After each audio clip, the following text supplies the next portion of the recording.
Fala, galera, o Pod Faixa no Ar, né? O seu podcast do social. Estamos aqui no Le Monde, de Nova Iguaçu, né? Quase batendo 200 entrevistas e muito feliz porque a gente faz esse barulho totalmente voltado para o social. O Pod Faixa é um produto do Faixa Preta de Jesus. Estamos nós desde 2023, né, com o Pod Faixa e estamos aqui quase um ano direto no Estúdios Nova, sob a direção de Marcelo Deschamps. E vamos nós. O oferecimento disso tudo é do Pizza Pasta, a melhor pizza lenha hoje do Rio de Janeiro. O Arte Pão, tradição nas suas festas, né? Escola Jardim Castro Alves, há 41 anos cuidando do seu filho. O melhor energético hoje do Brasil, o Minotauro Energético Dream, né? Nós temos o açaí Chris Belry, um dos açaí mais perfeitos hoje para quem gosta de malhar, né? Um açaí natural, maravilhoso, né? Nós temos a Facilite Benefício, a Full Pneus Brasil, Gigante do Sabor, Rastreador Sirius e Mercado Vivo, né? Direto do Ceasa com as suas cotações e essa galera toda aqui apoiando a gente a fazer esse podcast crescer, evoluir, diretamente de Nova Iguaçu. E hoje a gente convidou aqui, né, Andressa Martins, uma mulher guerreira que vem contar um pouco pra gente como tá essa vida dela hoje, que ela protege um monte de mulher, uma guardiã das mulheres, né, ensinando e dando evolução e cuidando dessas mulheres. Andressa, boa tarde. Boa tarde. Um prazer receber você. Obrigada. Né? Obrigada por você receber o convite, né, e estar com a gente aqui. Vamos fazer esse podcast ser diferenciado. Isso, vamos sim. Eu gostaria de agradecer, né, pela oportunidade de ter me chamado. Muito grata. Me sinto honrada de estar aqui para falar um pouco, né, do meu trabalho. E estamos aí. Como que a Andressa hoje, né, vive em função dessa bandeira de levar a arte marcial para as mulheres que mais precisam? É gratificante, né? A gente vê muitas mulheres em uma situação de vulnerabilidade que elas não têm, às vezes, um apoio, não têm conhecimento. E aí, eu dou aula na Vila Olímpica, né? Toda terça e quinta, 3 horas da tarde. E aí levar um pouco de conhecimento para pessoas que talvez não têm esse conhecimento, não têm essa facilidade, é bem gratificante. O nome desse programa lá na Vila Olímpica é qual? Então, lá, no caso, é mesmo aula. Eu boto uma aula de Muay Thai com técnicas de defesa pessoal. Mas não tem um nome, não? A aula? Não, a gente só colocou mesmo defesa pessoal mesmo para as mulheres, ainda mais como tá muita questões de feminicídio, né? Muito, né? Então, depois que aconteceu várias, aí, como eu já dou aula no ESB, e o Jardel, né, ficou sabendo que eu dava aula de luta e ele quis implantar essa aula de defesa pessoal dentro da Vila Olímpica. Já tem quanto tempo essa aula? Deve ter uns 2 anos. Deve ter uns 2 anos. E já tem muito testemunho nesses 2 anos? Então, algumas meninas não têm o testemunho de ter acontecido algo com elas, né, alguma violência com elas, mas elas se sentirem melhor. Tem meninas lá que chegaram, tipo, professora, achando que não iria conseguir fazer a aula. E hoje em dia, ver como que ela é outra pessoa, o jeito de andar, a vontade de treinar, entendeu? A postura muda. Os horários lá são qual, os horários? Toda terça e quinta, 3 horas da tarde. E vai até que horas? De 3 às 4, deve passar uns 10 minutinhos, 4 e pouquinho. E essa aula, ela é só defesa pessoal ou você bate um papo com elas antes e depois? Então, na aula eu coloco a base mesmo, né? A base, como eu sou instrutora de Muay Thai e de kickboxing, certo, eu coloco primeiro para elas aprenderem uma base. Eu não acho que eu tinha que passar só a defesa pessoal, porque tem muitas pessoas que não têm conhecimento nenhum. Então, tem que passar uma postura, elas têm que ter uma base primeiro, elas têm que criar uma segurança nelas, né? E entrar só para eu ensinar como que sai de um puxão, como elas precisam criar a postura delas. Então, eu boto a aula de Muay Thai e nessa aula eu coloco também técnicas de defesa pessoal. Porque a gente sabe que é repetição, repetição, repetição, que vai levar o aperfeiçoamento. E aí, quando você faz algo muitas vezes, pode acontecer uma situação de violência que acaba despertando sem querer, ela nem vai saber como fez e acabou fazendo. Mas se ensinar só, saiu, puxou o braço, saiu, não sei o quê, ela não vai ficar praticando aquilo e ela vai esquecer. Pode acontecer de ter uma violência e ela não conseguir sair. A Andressa, né? Andressa, mulher, como que isso aconteceu na tua vida, a luta entrar no contexto da tua história? Como é que foi isso? Em que ano que começou essa história? Então, por que isso chegou? Então, como que a minha trajetória? Eu comecei já um pouco velha, assim, né? Porque geralmente a gente vê muitas adolescentes já começando a praticar artes marciais. Eu não, eu comecei já com meus 22 anos.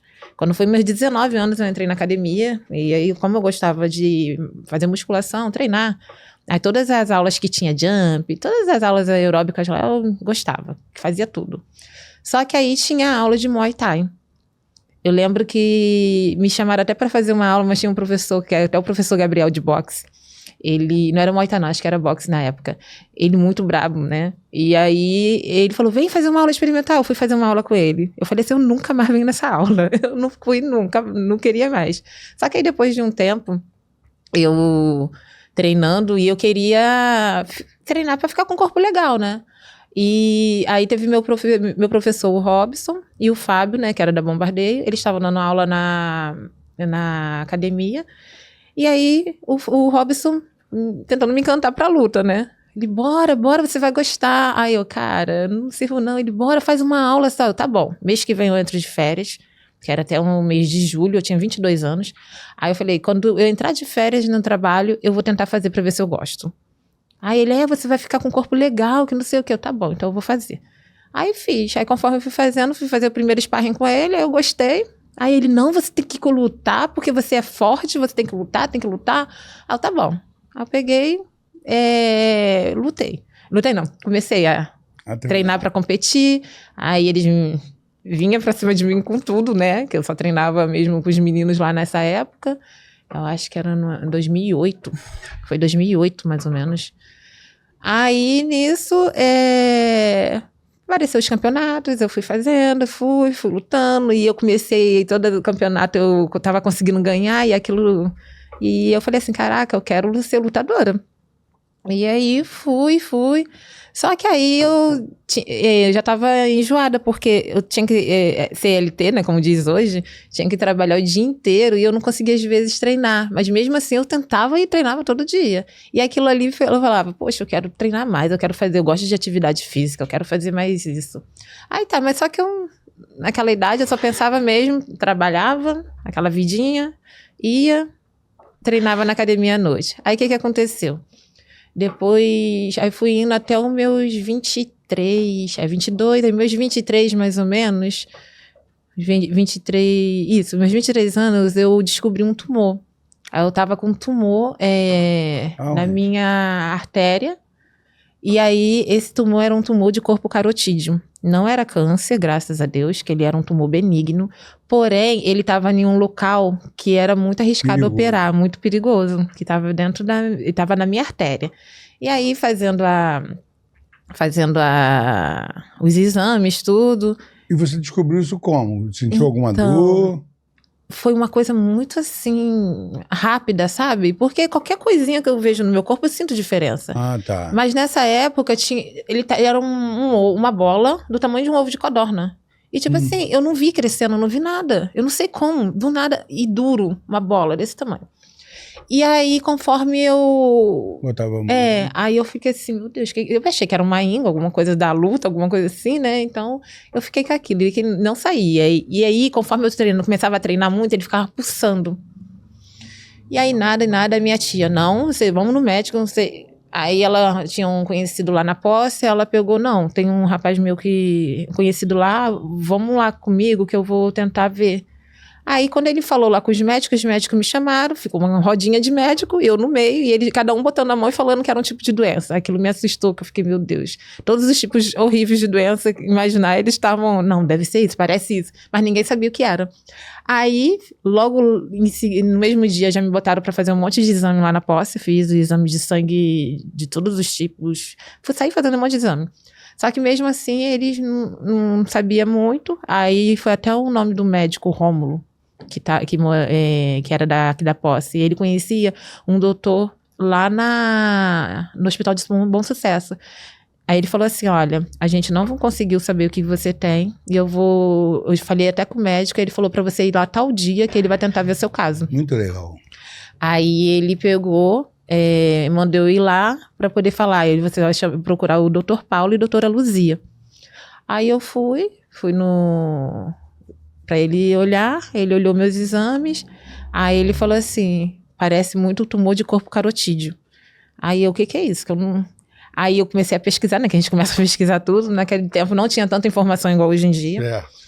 E aí eu pesquisando, aí via que era um tumor raro, que aqui no Brasil é mais difícil de acontecer, né?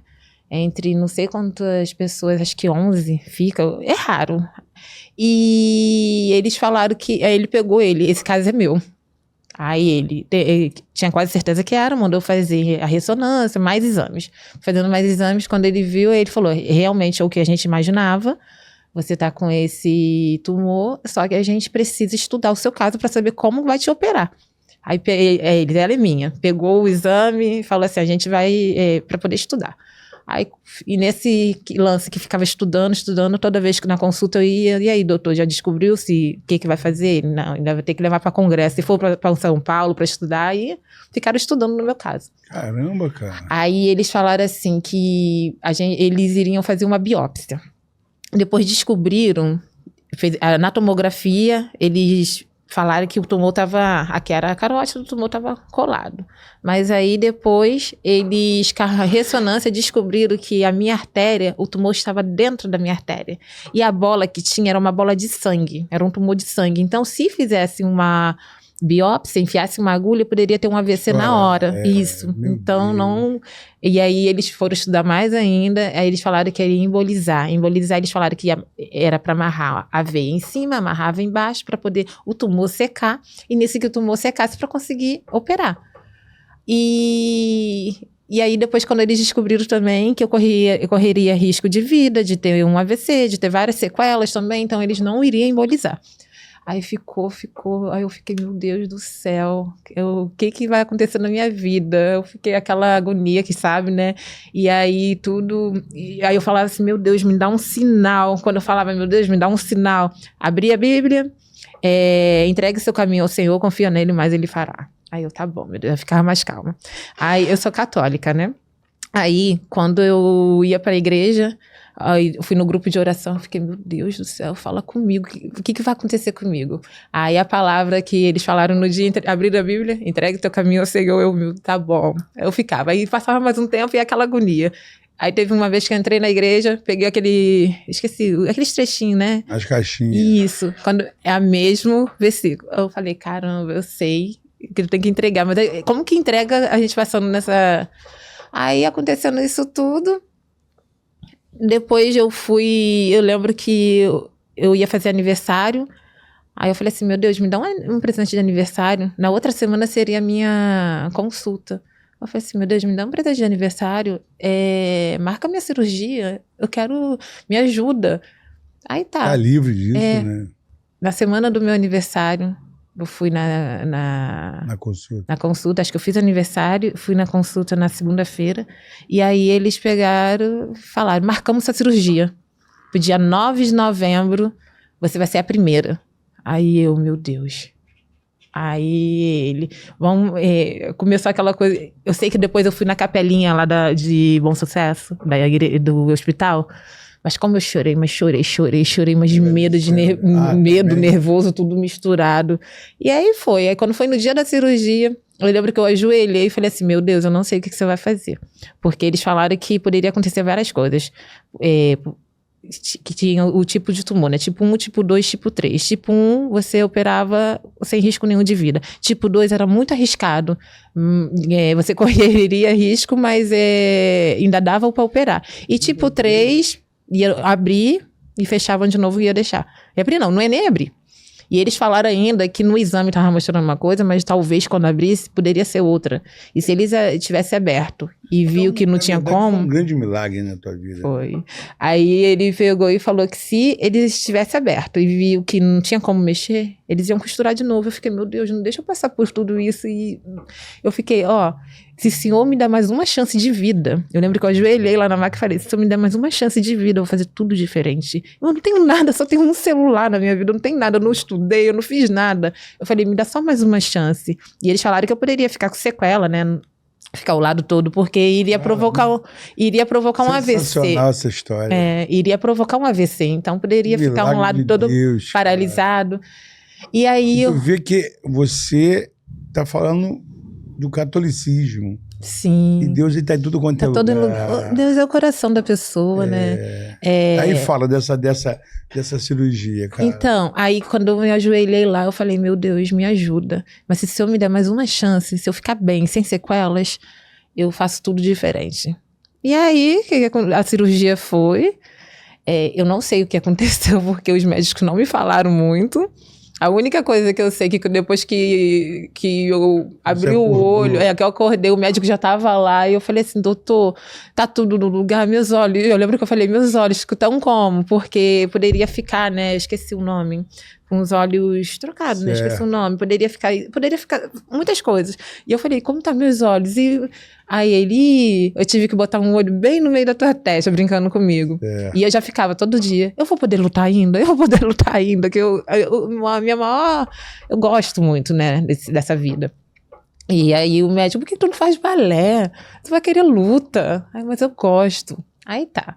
Aí ficou nisso. A cirurgia foi um sucesso, graças a Deus. Estou aqui hoje, né? Só tem mesmo... As pessoas nem observam que tem uma cicatriz enorme. E você foi para casa em quanto tempo? Fiquei 1 semana lá no hospital. E mesmo assim, quando acabou a cirurgia, eu já achava que eu estava normal, né? E aí o médico chegou lá, me deu um esporro. Depois eu fiquei com um nervoso, que ele falou assim, você tá pensando o quê? Que você tirou uma unha encravada? Você tirou um tumor, não é pra você ficar pra lá e pra cá, não. Porque eu ficava querendo levantar, os mesmos riscos que você corria, você tá aqui em observação, você ainda corre. Aí eu peguei e fiquei... As pessoas chegavam, eu já tava toda assim, eu não queria nem... Porque quando as pessoas chegavam lá, eu não podia falar muito, porque a minha voz ficou muito... Por causa da garganta. A minha voz, minha boca entortou, que eu falo que eu não tive sequela, mas assim, do tipo que... mais severa. Mas a minha boca, ela entortou, tem movimentos que eu ainda não consigo muito fazer, mas assim, em vista do que foi um milagre, então eu não tenho o que reclamar. Super milagre. Isso. Mas assim, na época... Você invocou esse milagre, né? Mas acho que Deus pegou assim, sacudiu para eu acordar para a vida. Deus, ele é tão poderoso, tão tremendo, que ele só funciona do jeito que a gente funciona. Então, você invocou esse milagre para você, você chamou a atenção de Deus, né? Deus operou na tua vida porque quando você de verdade se abriu para ele comprou teu barulho e tá aí você, firme e forte. Aí depois disso eu falei assim, vamos agora fazer o que você... Quanto tempo de recuperação tu ficou? Então, eu fiquei 1 semana lá no hospital e depois eu fiquei na realidade mesmo. Ele mandou ficar uns meses sem treinar, sem nada, mas eu não aguentava. Caramba, então eu ia, tipo assim, acho que com uns 2 meses... Eu fiquei tentando fazer bem pouquinho, só mexer o corpo. Fui aos pouquinhos, fui voltando tudo aos pouquinhos de novo. Tanto é que o jiu-jitsu, o chão, eu não fazia nada disso. Nem e pra mesmo. Se alimentar? Pra me alimentar, também era tudo normal. Eu sempre comi bem. Aqui, lá no hospital eu tava comendo pra caramba, meu Deus. Eu sempre comi bem, eu sou boa, né, nisso. Então, mas é assim... Logo depois da cirurgia era tudo líquido, né? Tinha que bater tudo no liquidificador, aquelas para descer melhor, porque tava cheio de ponto, né? Mas aí depois foi tudo normal. Deus foi tão maravilhoso que nem remédio eu não precisei tomar. O único remédio que eu tinha que tomar era o AS infantil, porque eu tinha que afinar o sangue para circulação. Entendeu? Mas... Isso tudo durou quantos meses? Da cirurgia, Então, pós-cirurgia, até você voltar a treinar de verdade? eu Alto descobrindo, nível. desde quando eu descobri, com 23 anos, 24, eu acho que eu lutei mesmo, foi no outro ano, sabe por quê? Porque assim, eu trabalhei, assim que eu fiz a cirurgia, eu acho que eu fiquei um mês, mais ou menos, 2, né, de descanso assim, e logo meu irmão arrumou trabalho pra mim numa laboratório lá em Benfica, que ele trabalhava. Aí quando ele arrumou pra mim, eu lembro que eu fiquei lá 1 ano e lá não tinha condições de eu treinar, porque acordava muito de madrugada e só chegava à noite, então eu fiquei esse período sem treinar. Também que foi bom, né? E aí eu treinava, protegeu um pouco, eu né? treinava assim, o dia que dava, tinha um aulão, tinha alguma coisa, mas fiquei pouco, não fiquei treinando muito, mas eu queria já mexer o meu corpo, porque eu não conseguia. Aí conforme meu irmão arrumou lá pra mim, o que aconteceu? Aí eu comecei a querer cumprir todas as coisas que eu falei pra Deus que eu queria. E aí eu falei assim, já sei. E os médicos não acreditaram quando me viram bem. Você tá bem mesmo? Eu tô, quando eu fui na recuperação. Mas não tá sentindo nada? Eu, não. E aí eles falaram pra mim que o que me salvou foi meu condicionamento físico. Eu, pronto, não vou mais sair dessa vida. E aí o que eu fiz? Fui lá e quis logo fazer educação física. Eu vou virar professora. Aí fiz a faculdade de educação física, aí saí logo em seguida também. Na época, fazia faculdade, já fui tirar minha habilitação, fui fazer tudo que eu não tinha feito na minha vida. E aí tô aí até hoje. E as coisas vão acontecendo, né? Vão fluindo, eu sempre né? fui uma pessoa muito envergonhada, muito tímida. Como eu tinha falado, se fosse uns anos atrás, eu jamais estaria aqui conversando assim, tranquilamente, eu não estaria. Eu sempre fui aquele tipo de pessoa de olhar para o chão, andar para não precisar de falar com ninguém, de saber que eu tenho que passar ali naquela rua, tem gente de um lado do outro, eu ficava andando de zigue-zague, olhando pro chão, olhando pro céu, mas eu não queria olhar para as pessoas, porque eu sempre fui muito envergonhada, não queria falar com ninguém. Aí eu falei assim, eu preciso, e eu sempre fico me tentando melhorar, né, evoluir. Aí eu falo, poxa, essa vergonha me atrapalha muito, eu preciso enfrentar isso, então eu vou virar professora, porque eu vou ter que lidar com isso todo dia, e eu gosto de enfrentar os meus medos, né. E aí é isso, eu peguei e fiquei no projeto, fugi desse projeto pra caramba, eu tô mais de 10 anos lá, que agora ele é SB, né, mas na época ele era PMV, que era do Ferreirinha, e ele me colocou lá, e a minha mãe já trabalhava com ele, e eu tentava fugir porque eu não queria pegar um projeto, mas aí quando eu fui ver, do nada eu caí dentro, porque a professora precisava de alguém para tirar as férias dela, e ela falou com uma amiga minha de faculdade. Só que essa minha amiga de faculdade, ela errou o nome dela. Aí eu falando, tá querendo um extra? Não, tá, é um extra, é o quê? Um projeto. Só que é 2, é no Cabuçu e na Palhada. Só que aí você fica em um e eu fico em outro. Eu falei, não, deixa eu ficar em Cabuçu, porque eu não quero ficar perto da minha casa, não. Quando eu fui ver, era a professora que trabalhava com a minha mãe, só que a minha amiga, ela errou o nome dela. Aí, conforme ela errou o nome, eu acabei entrando, tá bom, já tô. Aí como o Ferreirinha já me conhecia, todo mundo lá na época me conhecia, e aí eu entrei e elas me ensinaram a ser professora de educação física, porque até então a gente sabe que o jeito de dar aula de luta e o jeito de uma aula coletiva para senhoras, para pessoas de todas as idades em um projeto é bem assim diferente, né? Porque eu não tenho como ficar naquele estilo militar com as alunas. Meio que eu ficava um pouco, mas aí eu fui me adaptando, e elas me ensinaram a ser a professora que eu sou hoje. Então, hoje em dia, eu dou aula nos projetos, né? Que eu tenho o da Caixa, que é o ESP, né? E esse da Prefeitura, que é ESB. E aí eu dou aulas para mulheres, vai muitas crianças também, não tenho jeito com criança, mas elas frequentam as aulas junto com as mães, fazem minhas aulas, tem a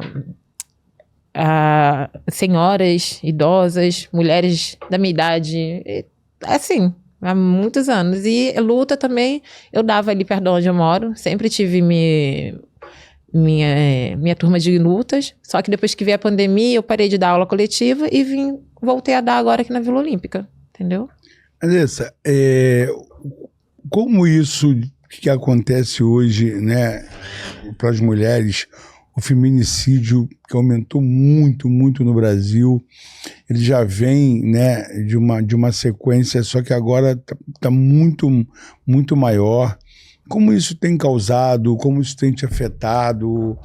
que mexe contigo, essa violência toda, e as pessoas estarem batendo, matando, né? E outras coisas mais, torturando as mulheres, né?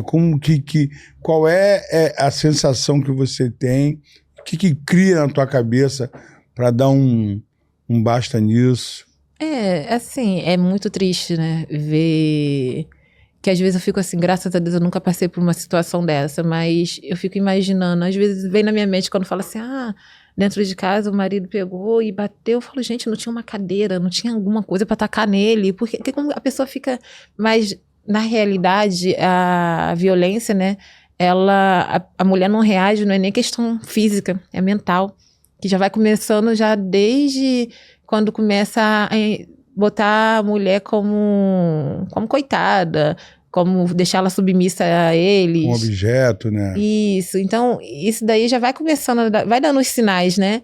E aí vai trabalhando tanto a mente Tudo é um começo, Tudo né? é um começo. Aí vai trabalhando tanto a mente da mulher que a mulher, ela se sente incapaz de enfrentar, até mesmo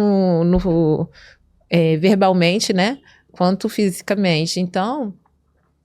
É triste que a gente enxerga, né, de uma maneira, a gente que é da luta, a gente enxerga de uma maneira, não tô falando assim, eu sou... Não, vai, claro, não, porque assim, mesmo eu trabalhando com lutas, tudo, eu sou mulher. A gente sabe que a força de um homem e a força de uma mulher é totalmente diferente. Não tô falando pra nenhuma mulher que ela tinha que cair na porrada com o homem dentro de casa, não. Mas tem coisas que dá, se ela se posicionar. Eu tenho alunas que falavam assim, nossa, antes de eu te conhecer... Eu era muito assim... medrosa, né? Ficava quieta, mas depois que ela... Nossa, eu vi que você luta, você faz isso, você...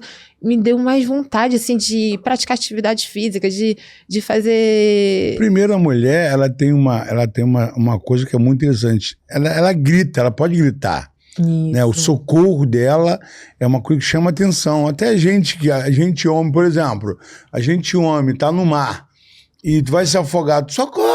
Alguém vai falar, ó. Só que você já viu que nessa questão de feminicídio, então tem muito aquela coisa de antigo, né? Briga de marido e mulher, ninguém se mete. Então tem pessoas que não vão. Tanto é que tem lugares que fala, não grite socorro, fala é fogo. Que aí vai um monte de... Isso vai aparecer um monte de gente pra ajudar. Doideira, cara. Mas se falar socorro e ver que é um homem com uma mulher, não vai querer se meter. Mas a maioria, por quê? As mulheres ficam tão dependentes emocional que ela acaba não tendo coragem de terminar. Ou independente financeiramente, né? Aquela dependência na questão financeira ou emocional mesmo. Ou tem filhos, fica, como que eu vou ser? Será que eu vou conseguir sair? Então acaba aceita muita coisa. E se aceitar uma violência, um abuso verbal, ou então vai aceitar depois um empurrãozinho, vai acertar alguma coisa, e vai aceitando quando vê, já tá batendo, depois que bate, né, vai só o mesmo caminho, a maioria é a morte. E assim, o que você como uma mulher, né, que trabalha com um programa para mudar isso, o que você achava que podia acontecer para dar um start, alguma coisa? O que você acha da sua mente? Eu acho que é o caminho certo mesmo, as mulheres fazer uma arte marcial. Não só ali ficar vendo na internet, sai daqui, sai não sei o quê. É fazer uma arte mesmo para criar uma postura. Elas precisam ter firmeza, entendeu? Criar uma musculatura forte. Então, eu acho que tá no caminho certo. Só que parece que tá mexendo aí, parece que tá aparecendo mais casos, né? Impressionante, né? Não sei por quê, o que tá acontecendo, mas... Cara, eu analisando bem, né, cara, assim, tudo que você luta contra, tudo que você mata, tudo que você maltrata é aquilo que você não gosta, né? Então, assim, quando você tem vamos lá, um rato, você tem medo e você mata o rato. Você tem uma cobra, ou tipo um assaltante. Os caras, eles estão botando mulher num nível que eles não conseguem entender que quando acabou, né? Eles não, eles ficam remoendo E às vezes não é só casal, não. Às vezes um homem que deseja uma mulher e a mulher não vai retribuir aquilo, eles ficam... Também com raiva, com ódio. Ficam com raiva. Assim, a maioria das mulheres vão me entender nisso que eu vou falar. Tipo, comigo mesmo. Às vezes o cara tá me tratando super bem, tudo. Mas ele tá interessado em alguma coisa. Mas desde o momento que ele percebe que se eu falar, então, que eu não quero, não sei o quê, já muda. Muda. Então ele só tava me tratando bem porque ele queria algo. Por que não pode tratar uma mulher bem normal? Então, aí... Por que não pode ter essa amizade? Já não fala mais contigo, te bloqueia. É uma coisa estranha. Não, começa a tratar seco. Seco. Aí fala assim, então só servia se eu tivesse interesse. Se eu não tenho interesse, eu não sirvo. E isso é os normais. Os outros ainda, tem uns que querem te maltratar, querem te diminuir, querem... E tipo assim, por quê? A troco de quê? E aí são várias fases que tem um homem pegajoso. Também. Né? O homem que te persegue, te manda flores, te manda bombom, toda hora mandando mensagem. Caraca, o negócio... Então tem um homem que é ciumento de roupa, tem um homem que não pode pintar cabelo, que não pode... Então, assim, é muito homem maluco, cara. Muito, muito. Então, assim, a gente fica olhando... Igual eu falei assim, eu nunca passei uma situação na questão de violência, no caso, de a pessoa me agredir.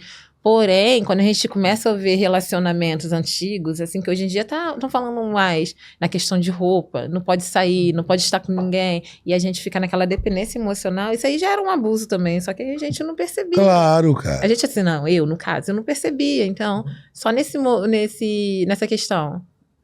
Botou essa roupa tá muito curta, nossa, essa roupa fica ridícula em você. Nossa, você é muito gorda pra colocar essa roupa. Tipo assim, diminuindo. Então isso já era uma violência. Só que na época também a gente... Que hoje em dia estão falando mais sobre isso, né? E aí as mulheres observando esses sinais, vão observando, mas só que a gente que fala de fora, vendo, é uma coisa, mas quando a pessoa tá ali, a pessoa tem passando por isso, né? Passando por isso, e ela gosta da pessoa. Então ela tem o emocional dela, tá envolvido com aquilo, é muito mais difícil enxergar. Vai sempre botar uma desculpa, vai falar assim, não, é o jeito dele, não, ele deve estar agindo assim porque ele deve estar estressado. Isso vai passar, né? Mas não passa, às vezes a gente tá ali na nossa cara, a gente não quer enxergar, porque quando você sente algo, é totalmente diferente do que você vê só com a razão. É muito diferente. A gente fala que se tem uma coisa que tem que estar bem estruturada na tua vida, não é a área financeira, entendeu? É a área sentimental. Você quando tem uma área sentimental resolvida... Eu acho que é o estresse, acho que é o estresse. Né? Tem que estar mente, corpo e espírito mesmo. Assim, mas a vida sentimental, ela estando bem... Né? Você também tem força para fazer tudo nas outras áreas. Só que aí, quando uma outra área cai, a gente acaba indo para outra área também, vai caindo uma por uma. Então aí a gente tem que realmente tentar aquele equilíbrio. Mas eu entendi a forma que o sentimental acaba... Mas aí, se... E realmente o sentimental ele é bem mais forte, porque bem mais forte. Quando acontece algo sentimental, a gente consegue afundar as outras. Porque assim, quando você tem uma área, a tua área sentimental, ela tá bem, você fica forte pra tampar na porrada com as outras. Mas se tiver forte as outras, é uma ruim. E essa área é uma área muito importante, porque é a área do amor, é a área do companheirismo, é a área do parceiro, é a área, né, do casamento. Então é uma área que tem que estar muito legal, porque o conjunto tem que ter para tu ir desbravar outras áreas. Verdade. Por isso que a gente fala, a área sentimental ela tem uma importância muito grande, porque tu imagina um piloto de avião mal. Não dá. Não dá. Um motorista de ônibus por Rio, São Paulo, mal. Um cara de Uber, porque é a mesma coisa, a mulher e o homem não consegue trabalhar. É por isso que eu falo, a maioria das pessoas né, a questão de tem que fazer uma arte marcial e terapia. Eu acho que, e assim, você pagar, para você fazer uma consulta, pessoas que não têm como fala? Falei a palavra. Uma pessoa que não tem um financeiro bom, né? Uma vida financeira legal. Estabilizada, uma vida financeira estabilizada. E aí, para poder ver uma consulta é muito caro. Então, eu acho que tinha que abrir mais, né? Para uma facilidade melhor para as pessoas, para chegar às terapias, para as pessoas fazerem terapia, porque precisa muito. Não, o psicológico é a base que a gente precisa. E é legal que, por exemplo, o Muay Thai, né? A gente que é oriundo do jiu-jitsu, que gosta de outros esportes como surf, skate, mas o Muay Thai para a mulher é algo muito legal. Né? A gente tem o Renan Altamiro, que é um dos maiores professores de Muay Thai hoje do mundo, que é aqui de Nova Iguaçu, e ele fala sempre que, cara, muda a vida de mulheres, porque o desgaste do Muay Thai acaba limpando a mente, entendeu? Limpando a mente, e o suor, e os treinos, e evolução. Então você está numa área hoje que pode se chamar de um portal salvador, né? Mulher criando, né, a sua força com o esporte, tendo uma pessoa como você comandando esse barco, isso é muito importante, porque a mulher precisa da mulher, né? A mulher precisa da mulher. Mas só que assim, para defesa pessoal, sim, igual o Muay Thai, né, a pessoa para poder a pessoa chegar, a gente consegue tentar sair dali. Mas se a casa acontecer de ir pro chão, é importante também o jiu-jitsu. Muito, muito. Então, tudo acaba no chão. Então, assim, se conseguir sair, que a mulher na defesa pessoal, ela não precisa, a gente não tá ensinando ela a ficar ali arrumando pra brigar com o homem, pra poder cair na porrada com o homem. Não, não é isso. É pra poder tentar uns segundos pra poder sair correndo.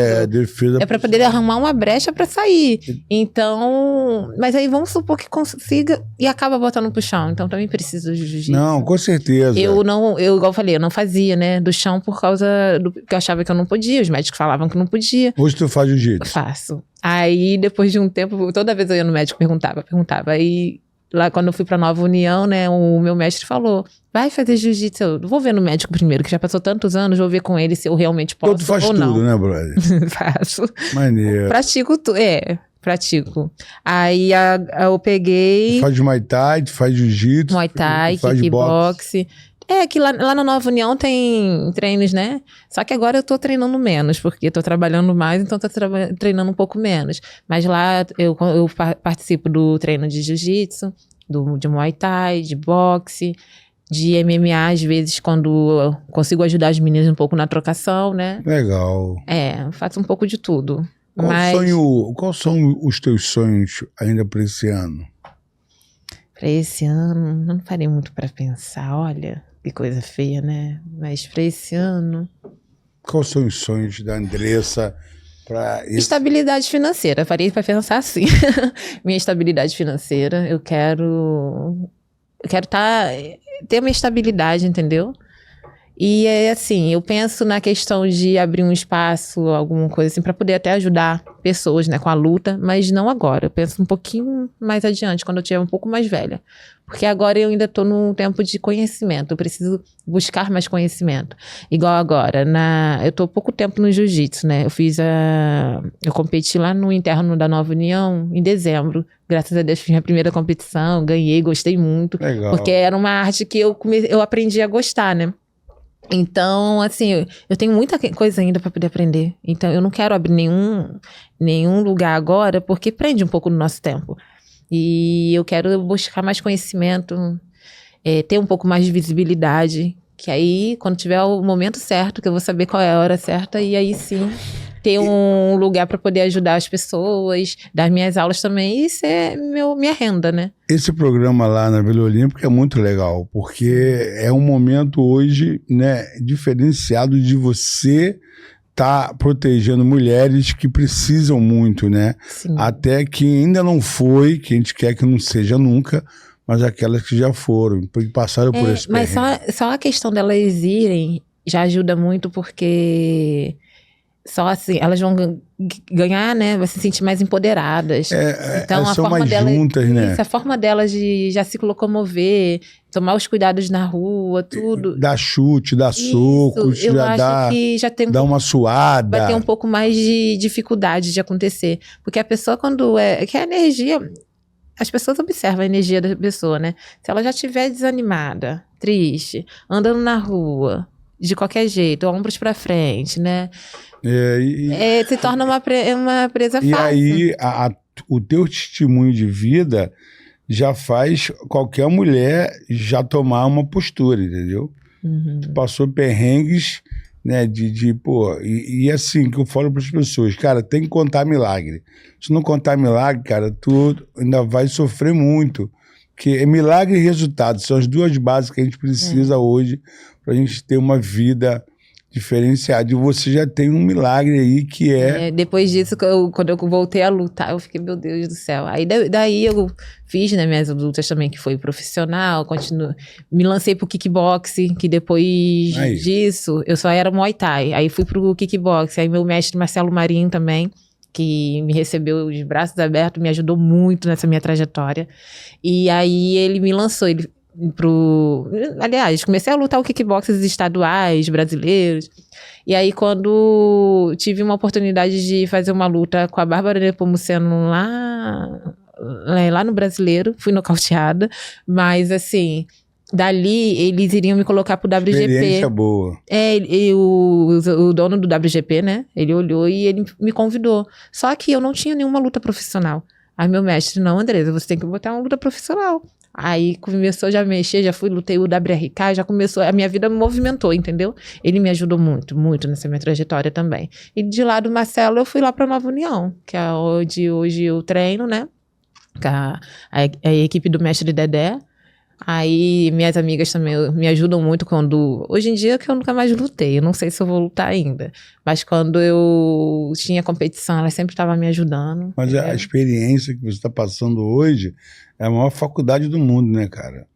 Você vai passar isso para as próximas que você vai cuidar. Isso, então, aí assim, o jiu-jitsu não, eu vejo que eu ainda vou competir sim. Mas trocação eu não sei. De repente, se aparecer, me surgir à vontade, vou. Não tem problema nenhum também quanto a isso, não. Só que eu não vejo mais assim, eu vou viver disso, eu vou virar uma lutadora pra ganhar dinheiro, não, que eu não tenho nem mais idade para isso.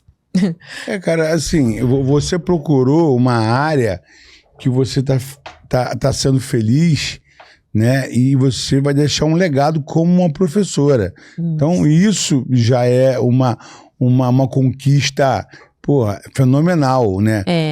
Então, assim, tem muito técnico de atletas campeão que não chegaram a lutar muito, mas tem aquele dom de ser treinador, entendeu? Isso. Então, você tem esse dom de cuidar de mulheres, de ensinar mulheres, de proteger mulheres, de dar para ela uma direção que elas precisam muito, entendeu? Eu não sei exatamente quantas lutas eu tenho, né? Igual eu tava falando com você lá. Só que até que tem uma quantidade boa pelo tempo que eu fiquei. Mesmo com faculdade, com tumor, eu consegui ter, né? Só que profissionais mesmo, só foi duas profissionais. E eu iria ter mais duas, só que a menina no dia da pesagem desistiu, aí acabou não rolando, então... Mas assim, que eu lutei mesmo, foi duas. E assim, hoje em dia eu não sei... Dá vontade? Dá. Mas assim, o preparo, tudo. E a minha vida é tão corrida hoje em dia, eu não sei. Isso é muito legal ter uma vida corrida, né, Andressa? Tem pessoas que não acordam e não tem pra onde ir. Verdade. E a gente tem uma vida corrida e a gente, às vezes... Eu vivo falando, meu Deus, eu tô cansada. Até o Rogério eu tô cansada, Mas realmente, eu não consigo ficar uma vida sem essa minha correria. A adrenalina tá no nosso corpo, né? Eu queria te dar essa câmera aqui para você deixar uma mensagem aí para as mulheres, agradecer quem você quiser agradecer. Esse time é teu e a câmera. Gostaria de agradecer vocês, né, por ter me dado essa oportunidade e dizer para as mulheres que para confiar mais nelas, para acreditar, tudo é possível. Tudo que elas quiserem é possível. Se tiver força de vontade, foco, vai conquistar. E é isso. Agradecer a todas as pessoas que fizeram eu estar aqui hoje, né? O Rogerinho. O pessoal também lá da Vila Olímpica. Nosso Jardel. O Jardel, o Carlinhos BNH, o Felipe da Facilite, né? Então, assim, gostaria de agradecer e muito obrigada. Andressa, obrigado a você, né? A gente fala aí, Fatah Shalom, Deus proverá. Porque a gente vem de uma família judia, então a gente sempre passa essa mensagem para a galera que vem aqui, dizer que, pô, você é uma guerreira, continuar fazendo esse papel teu de salvar mulheres, de ajudar mulheres, muitas mulheres aí pra gente. No meu caso, eu salvo criança, você salva mulheres. Então, a gente somos os salva-vidas hoje do social, que tem feito a diferença. Muito obrigado de verdade. Obrigada, você. Valeu, não, é nóis, não tem jeito. Isso aqui Muito é o obrigada. Charlie Brown Jr. dessa loucura. Esse é o Pod Faixa, o podcast que fala do social, né, com essa mulher aqui, Andressa, maneiríssima, uma história de milagre que emocionou a gente. Né? Obrigado, Artipão, obrigado, Facilite, obrigado, Fupeneus, obrigado, Pizza e Pasta, obrigado Minotauro Energético Dream, obrigado Jardim Castro Alves de Escola, há 41 anos cuidando da sua família, dos seus filhos, né? Obrigado Gigante do Sabor pelo nosso almoço todos os dias, obrigado ao açaí Chris Belry, um dos melhores açaí hoje do Rio de Janeiro, do Brasil, obrigado ao rastreador Sirius, né, do nosso Felipe, obrigado ao Mercado Vivo, né? E obrigado aqui ao Marcelo Deschamps por estar com a gente aqui todos os dias fazendo a diferença. Valeu? Agradecer. Vai lá no nosso canal, se inscreva, curta, compartilhe. O canal está crescendo, 1.500 inscritos. Daqui a pouco está lá a história da Andressa, emocionante. 1, 2, 3, faixa preta de Jesus, pode faixa.